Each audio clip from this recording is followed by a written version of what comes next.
Undefeated streaks are seen as somewhat of a tainted chalice in the world of pro wrestling. Sure, they can be fun for a while and can help build up a star to the level of dominant main event caliber big time player.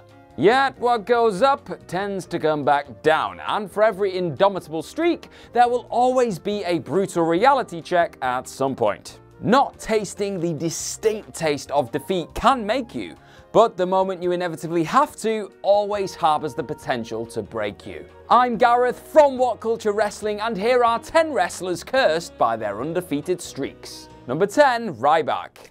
An overperformer and objective pay-per-view draw thanks to a quality unbeaten run, Ryback was really onto something ahead of being named CM Punk's babyface challenger at Hell in a Cell 2012. And that was the big problem for the big guy. A stand-in for John Cena after the champ went down injured, WWE decided to pull the trigger with their Ryback main event run because he was getting the reactions to sustain it. It's just a shame the gun was pointed straight at the character's head. This match shouldn't have really been much bother for him, and it wasn't until dodgy referee Brad Maddox fast counted the end of his undefeated streak and pretty much his best ever chance at becoming WWE champion. Best chance because it was virtually his last chance from his original run, outside of a failed TLC effort against Punk a few months later. Ryback then repeatedly lost matches in the aftermath until the company felt it necessary to turn him heel. Number 9, Goldberg. God among men, as Michael Hamflett would put it, Kevin Nash, has been heard rationalizing WCW's infamous finger poke of doom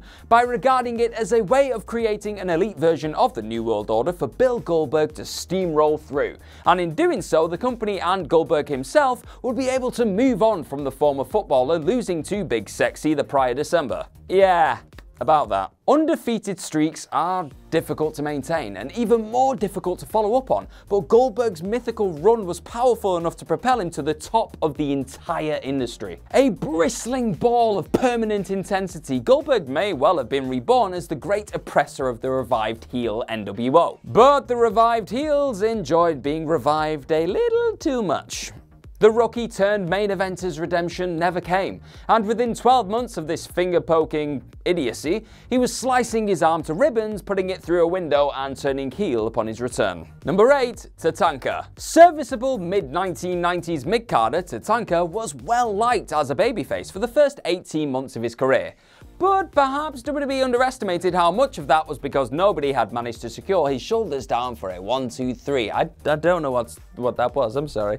It was telling that he'd not really achieved anything with all those wins. Non-title pinfall victories over Shawn Michaels ahead of their WrestleMania 9 Intercontinental Championship scrap were as close as he really came to actual gold during his personal golden era. And he spent much of the follow-through to that lumbering through meaningless squabbles with Bam Bam Bigelow, before failing to make it to his first ever pay-per-view main event at Survivor Series because of a maiden defeat and subsequent attack after said match. He would still crop up from time to time over the years, but you can't help but think this early streak could have been successfully capitalized on if WWE had the guts, or foresight, to take a chance on a dominant Tatanka. Number 7, The Undertaker. The Graveyard Dogs just kind of worked, didn't they? Was it their bizarrely brilliant chemistry against total idiots Shane McMahon and Drew McIntyre? Was it cathartic to see Roman Reigns back amongst the big boys following his joyous return earlier that year? Could it just be the fact that The Undertaker wore a slightly higher neck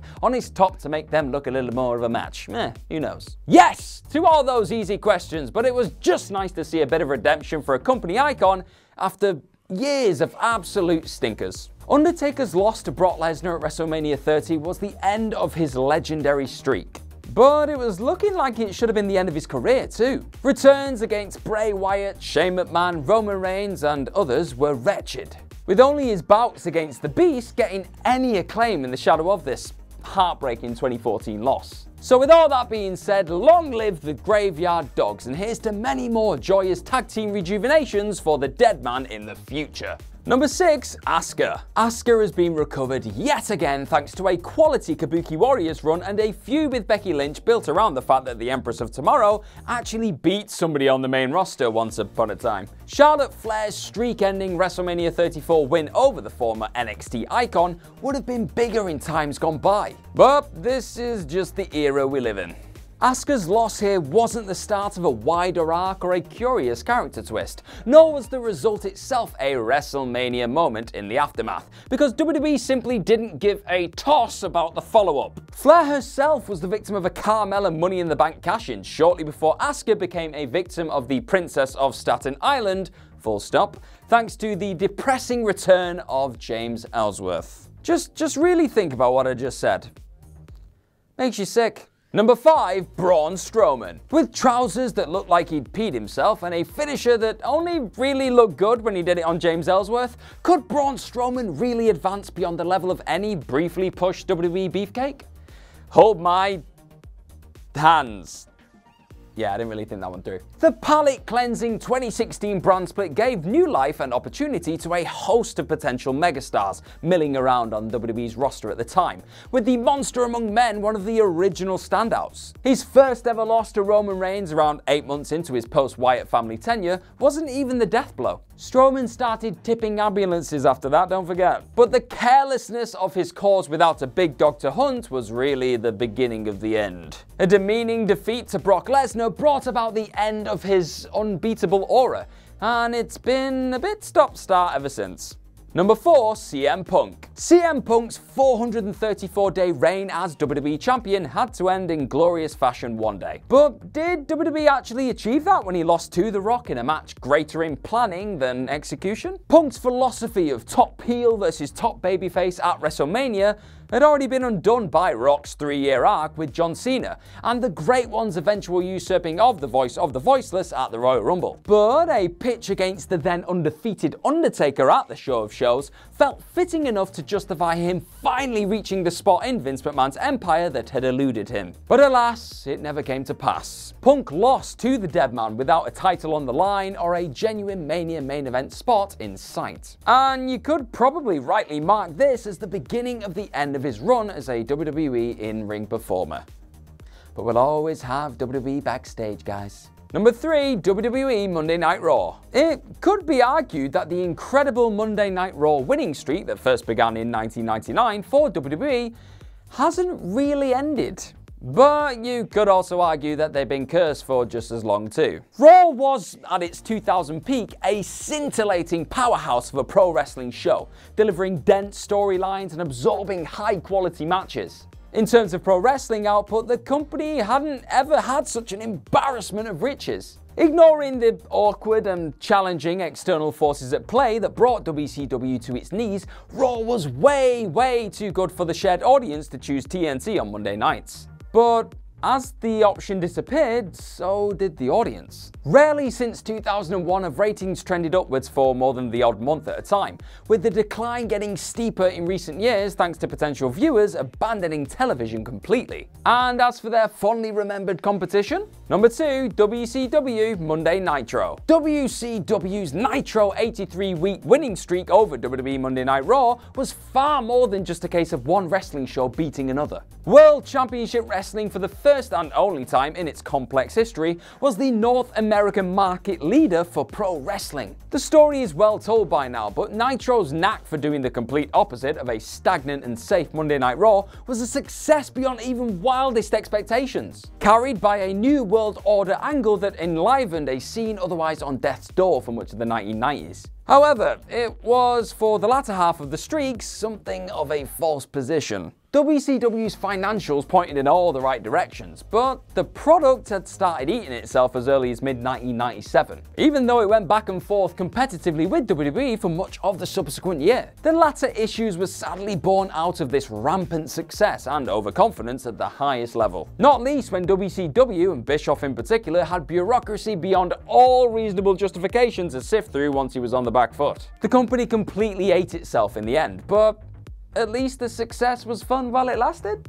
Number 1, Sting. Sting went undefeated in WCW for over a year at the height of the company's popularity, though this streak was somewhat ill-gotten. The icon astonishingly went almost all of 1997 without actually having to grab a hold thanks to the Crow vs NWO storyline the company were only too happy to commit to. Sting stayed put in the rafters until revealing his allegiances later that year. Decisively pointing his baseball bat at the baddies, Sting's colours may have been black and white, but his ties were not.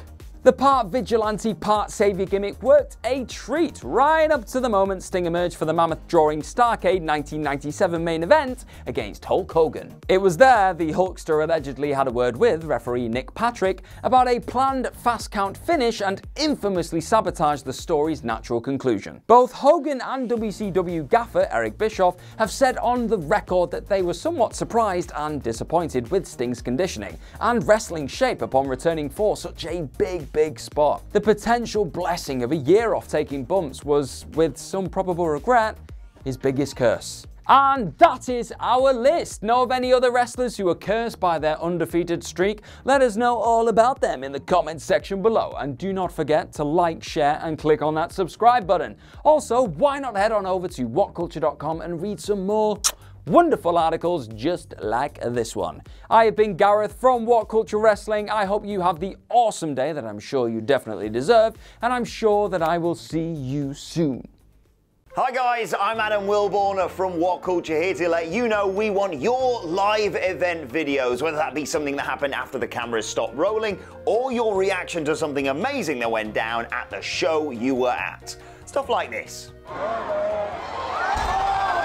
One of the other sweetest things I've ever seen was just recently when we saw Roman Reigns kick the shit out of cancer and come back on Monday Night Raw.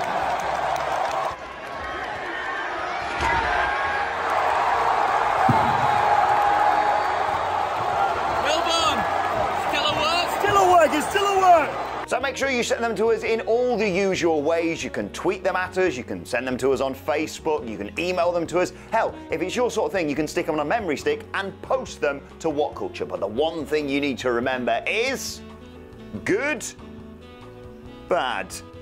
Thanks for watching. Bye.